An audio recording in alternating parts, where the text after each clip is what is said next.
खुलुमबाय आसा खालामदों बयबो मोजाङै दङ दिनै जों क्लास 10 नि सानखान्थिनि जेहेतु 4.3 खौ खालामगासिनोमोन बिनियानो क्वेश्चन नंबर दिनै 4 निफ्राय खालामगोन क्वेश्चन नंबर 4 आव मा बुंदों क्वेश्चन नंबर 4 आव बुंदों जे 3 बोसोर सिगां रहमाननि बैसोआ आरो दानिफ्राय 5 बोसोर उननि बैसोनि फारि उल्थाफोरनि दाजाबगासैया बेसेबां 1/3 बेनि दिनै दानि बैसोखौ दिहुन जों हमना लाबाय बेयाव लादों लेट लिरदों आं बेयाव हमना लाबाय जे दानि बैसोआ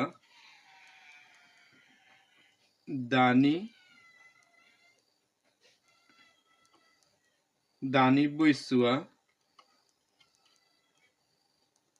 x बोसोर मा लादों x बोसोर लादों दानि बैसोआ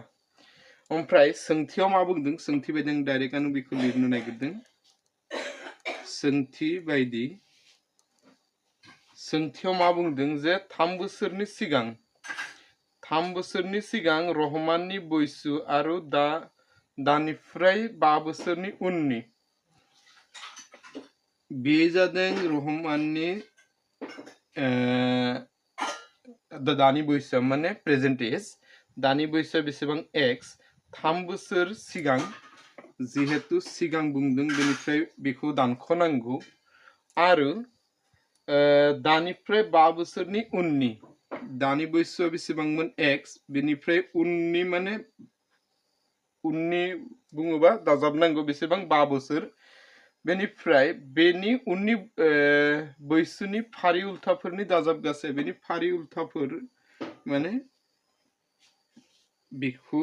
दिन्थियो माने फारि उल्थाफोरनि दाजाबगासैया बेसेबां बुंदों 1/3 बेयाव मा बुंदों आरोबाव नोंथांमोना नायोबा रहमाननि बे रहमाननि दा प्रेजेंट एज को जों x लादों दा सोंथियाव मा बुंदों जे 3 बोसोरनि सिगां जुदि फॉर एग्जांपल x नि माना जुदि 10 जायोबा दा माने रहमाननि बैसोआ बेसेबां जुदि 10 जायोबा 3 बोसोरनि उनाव बेसेबां जागोन 7 जागोन 7 आ माला मोनगोन 10 निफ्राय जुदि 3 खौ दानख' खालामोबा आरो 5 बोसोरनि उनाव माने दा 10 बेनिफ्राय 5 बोसोरनि उनाव बेसेबां जागोन 15 जागोन 15 माबायदि फैदों 10 + 5 फैदों तो बिदिनो बेयावबो x लादोंमोन 3 बोसोरनि सिगां बुंदोंमोन बेनिफ्राय x निफ्राय 3 खौ दानख' खालामदों आरो 5 बोसोरनि उनाव होनदों बेनिफ्राय x जों 5 खौ दाजाबदों तो बेयाव मा बुंदों आरो जे बेनि उननि बैसोफोरनि उल्थाफोरनि दाजाबगासै बेनि उल्थाफोरनि दाजाबगासैया बेसेबांमोन 1/3 बुंदों तो बेनिफ्राय बेनि बैसोखौ दिहुननांगौ बेनि बैसो माने x नि मानखौ दिहुननांगौ तो x नि मानखौ दिहुननांगौबा जों मा खालामनांगौ बेनिफ्राय हांखोआरि समानथाय गिबियाव बानायनांगौ तो हांखोआरि समानथायाव जों बेयाव जिहेतु बेनि गाहायनि बिदाबफोरखौ राशिफोरखौ जुदि नायोबा बेयाव बेलेग राशि बेयाव बेलेग राशि तो बे मोननैखौ सानजाबनांगौ जों मिथियो जुदि बिदि थायो 1/3 ओमफ्राय 2/5 बिदि थायोबा जों मा खालामो बेजों बेखौ सानजाबनानै जों बेखौ बेयाव लिरो 3 × 5 15 बिदिनो बे मोननैखौ बेयाव सानजाबनांगौ x - 3 आरो x + 5 खौ बेयाव सानजाबनांगौ दा बेयाव मा जायो बेजों बेखौ सानजाबनांगौ बेजों बेखौ सानजाबनांगौ बेजों बेखौ सानजाब खालामगोनबा x जों माने 1 जों बेखौ सानजाब खालामगोनबा बे एखेयानो जागोन गेजेराव जिहेतु दाजाब दङ दाजाबखौ होबाय बेजों बेखौ सानजाबनांगौ बेयाव जिहेतु से बेजों सानजाब खालामगोनबा बे एखेयानो थागोन x - 3 = बेसेबांमोन 1/3 दा बेखौ सानजाबनांगौ बेखौ सानजाबनानै जों बे गोरलै माबाखौ बाहायगोन बेयाव x + a * x + b formula बे फर्मुलाया मामोन x² + a + b * x + ab मोन तो बिदिनो bx ba x bb ओमफ्राय बेयाव x² x नि जायगायाव जिहेतु x दंखायो बेनिफ्राय x आनो लिरदों स्क्वायर दङ बे स्क्वायरखौ बेयाव होबाय बेनि उनाव प्लास दङ प्लास होबाय a + b a नि जायगायाव -3 दङ b नि जायगायाव +5 दङ आं बेखौ बेयाव लिरदों इनटु x x नि जायगायाव जिहेतु x दङ x आनो होबाय आं बेनिफ्राय प्लास ab a नि माना बेसेबां -3 b नि माना बेसेबां 5 दा बेफोरखौ बेयाव जुदि नायोबा x plus x बेसेबां जायो 2x जायो 5 minus 3 बेसेबां जायो 2 जायो दिस इक्वल बेसेबां 1/3 नेक्स्ट मा फैगोन x square आनो लिरदों माइनास प्लास मा जायो माइनास जायो 5 बानिफ्राय 3 खौ दानख'नांगौ दानख' खालामगोन बेसेबां मोनो 2 मोनो x दङ x लिरबाय गिदिर अनजिमा 5 नि सिगाङाव प्लास दङ बेनिफ्राय बेयाव प्लास फैगोन प्लास माइनास मा जायो माइनास जायो 3 जों 5 जों सानजाबनांगौ बेसेबां जागोन 15 आं 15 खौ बेयाव लिरदों बे 2x plus 2 खौ आं जाय बायदि दङ बिदियानो आं बेयाव लिरदों आरो बे 1/3 खौ एखेयानो लिरदों दा जों बेयाव मा खालामनांगौ बेखौ क्रस माल्टिप्लाय खालामनांगौ मानोना बे समानथायखौ आरो गोरलै खालामनो हाया तो गोरलै खालामनो हायोबा नेक्स्ट मा खालामगोन क्रस माल्टिप्लाय माने बे गोजौजों गाहायजों सानजाब खालामगोन बे गाहायजों गोजौजों सानजाब खालामगोन बेजों बेखौ सानजाब खालामो बेसेबां जागोन x square plus 2x minus 15 this equal बे 3 जों बेखौ सानजाब खालामगोन बेसेबां जागोन 2x plus 2 दा बेयाव मा फैदों x square plus 2x minus 15 this equal 3 into 2 बेसेबां जायो 6x 3 into 2 बेसेबां जायो 6 बेनि उनाव x square को x square आनो लिरदों प्लस 2x को 2x आनो लिरदों बे राइट हैंड साइड नि बाहागोखौ लेफ्ट हैंड साइडआव लानो नागिरदों बिदि खालामोबा बेनि साइन जेहेतु बेयाव x दङ बेयावबो x ल' दङ माने बे एके बिदा बेफोरखौ जल जों लिरगोन तो 2x 6x खौ बेयाव लायोबा 6x नि सिगाङाव जेहेतु बेयाव जेबो गैयामोन माने मा दङ प्लास दङ प्लासआ बेयाव फैगोन मा जागोन माइनास ओमफ्राय बेयाव जेहेतु माइनास 15 सिगांनिफ्राय दंमोन बे 6 खौ बेथिं लायोबा प्लासआ सोलायगोन माइनासआव आरो 6 खौ 6 आनो लिरगोन इक्वल 0 दा बेखौ जुदि नेक्स्ट नायोबा बे मादि जागोन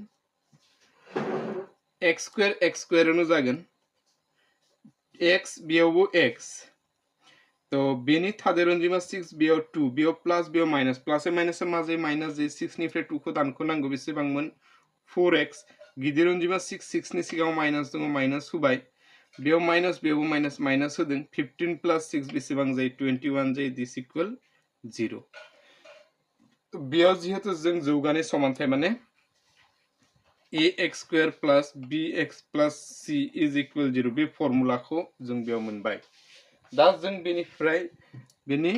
माबाखौ जों खालामनो हागोन फर्मुलाया मामोन जौगानाय मासुलखौ बाहायनो हागोन तो बेयाव a नि a b c नि मानखौ जों नायगोन a नि माना बेसेबां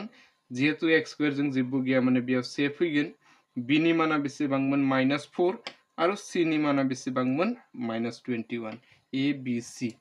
दा जों बेनि फर्मुलाखौ जों बेयाव बाहायगोन जेहेतु x नि फर्मुलाया मामोन जौगानाय फर्मुलाया -b plus minus root over b square minus 4ac is divided by 2a दा बेनि मानफोरखौ जों जुदि बेयाव पुट खालामोबा माइनासखौ माइनासानो होदों b नि मान बेसेबां -4 प्लस माइनास